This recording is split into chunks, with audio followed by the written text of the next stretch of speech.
Olá! Hoje eu vou mostrar para vocês um caso de escoliose idiopática do adolescente, tá? Uma paciente de 13 anos que eu operei recente.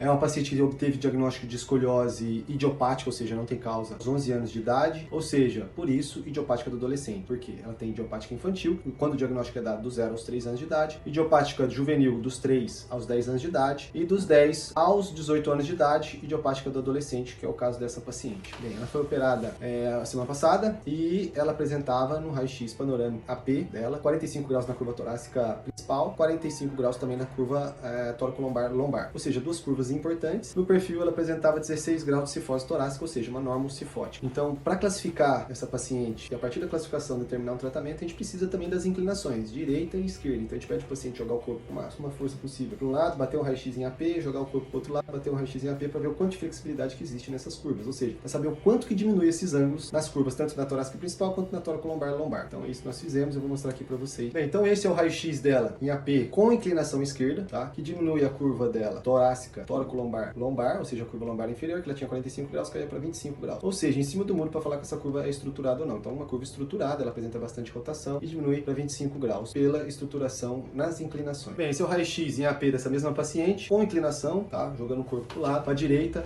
jogou o máximo possível para diminuir a curva torácica principal. A curva torácica principal dela caía para 29 graus, ou seja, tinha 44, caía para 29. E é interessante também observar as vértebras lombares dela, como é que ela se manifesta em relação à linha sacral longitudinal, para mim saber qual vai ser a última vértebra instrumentada. Por que isso é importante? Para mim conseguir determinar a quantidade de vértebras que eu vou operar, o menor número de vértebras que eu conseguir operar numa escoliose, melhor, porque eu mantenho o movimento das outras, mas isso com responsabilidade. Eu faço um estudo prévio para poder entender qual é a última vértebra que eu posso parar a minha cirurgia com segurança do que eu corrigir a escoliose e essa paciente terá movimento nas outras vértebras. Ou seja, a gente tenta evitar sempre de instrumentar, de operar as vértebras lombares inferiores, porque elas que dão maior movimento de flexão. Então essa paciente terá dificuldade para baixar, para flexionar a coluna lombar, tá? Para pegar um objeto no chão, para amarrar os calçados. Então a gente tenta evitar operar as vértebras que tem mais movimento na coluna lombar, L4, L5, L5, S1, tá? Então a gente tenta sempre evitar o máximo possível de operar esses níveis. E nessa paciente, pelos estudos, eu observava que a rotação da vértebra de L3 permitia, a última vértebra tocada pela linha sacral longitudinal também permitia, e que quando eu fazia as inclinações, ela certamente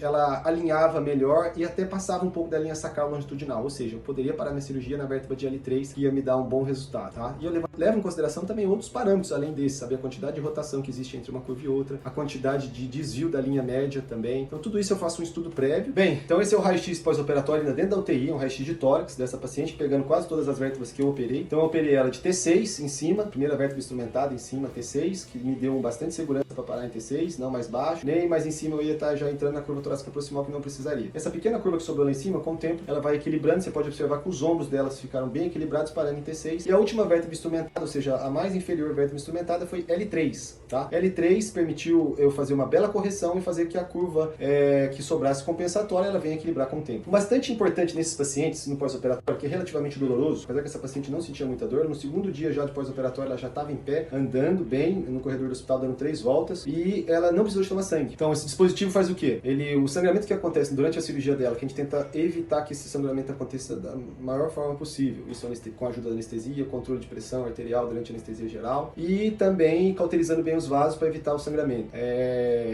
O pequeno sangramento que ainda existe, ele é passado numa máquina, cell saver, ele é coletado pela aspiração e ele é separado, as células que são ainda viáveis, e são separados numa bolsa de sangue que é de novo transferido para o paciente, ou seja, ela toma o próprio sangue durante a cirurgia. Essa reposição de sangue pode acontecer de até de 50% a 70%, dependendo da máquina, dependendo do paciente também, de retorno do sangue do paciente. Ou seja, a gente evita de fazer transfusões sanguíneas. Isso é excelente, porque a gente sabe que transfusão sanguínea, ela funciona também como um transplante. Uma outra coisa bastante importante no pós-operatório desse paciente é saber o quê? A gente mudou o corpo dessa paciente, corrigiu não só a curva dela, mas corrigindo a escoliose dela, que é a coluna, é o esteio do corpo, vamos dizer assim. Você corrige também as costelas, você abre o espaço entre as costelas, abre o espaço entre os pulmões, ou seja, tudo muda de posição. E a propriocepção, que é o seguinte, o cérebro dela já sabe que local que tá, que altura que tá, que distância está cada órgão dela, cada espaço que ele tem para tudo muda. Então ela acha estranho quando ela vai levantar e andar, ela pode andar um pouco estranho ainda, ela vai achar que o chão de um lado tá mais alto do que o outro. Por quê? Eu coloquei a coluna dela no centro, centro, eu coloquei a linha do prumo dela no lugar agora. Então ela não precisa mais daqueles mecanismos compensatórios para conseguir trazer a cabeça para cima da bacia e continuar andando, entendeu? Porque é isso que o paciente que tem escoliose faz. Então até o cérebro dela entender que ela não necessita mais desses mecanismos compensatórios para trazer a cabeça para cima do tronco, leva alguns dias. Alguns pacientes podem demorar um tempo mais ou um tempo menor.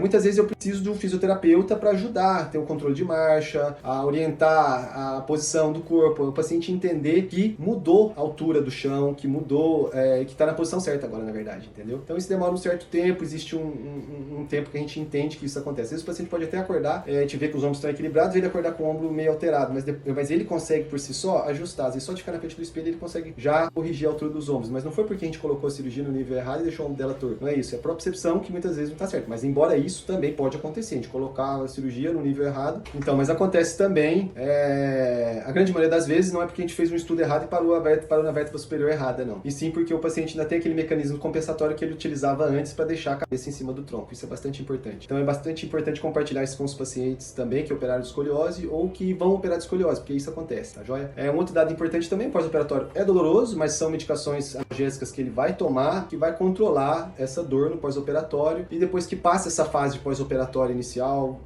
a dor vai diminuindo gradativamente, e eu acredito que a grande maioria dos pacientes não se queixam mais de dor depois de uma cirurgia dessa. Lógico que pode existir, depois de muito tempo, um processo degenerativo que acontece, que vai acontecer invariavelmente conforme a gente vai envelhecendo e pode gerar dor.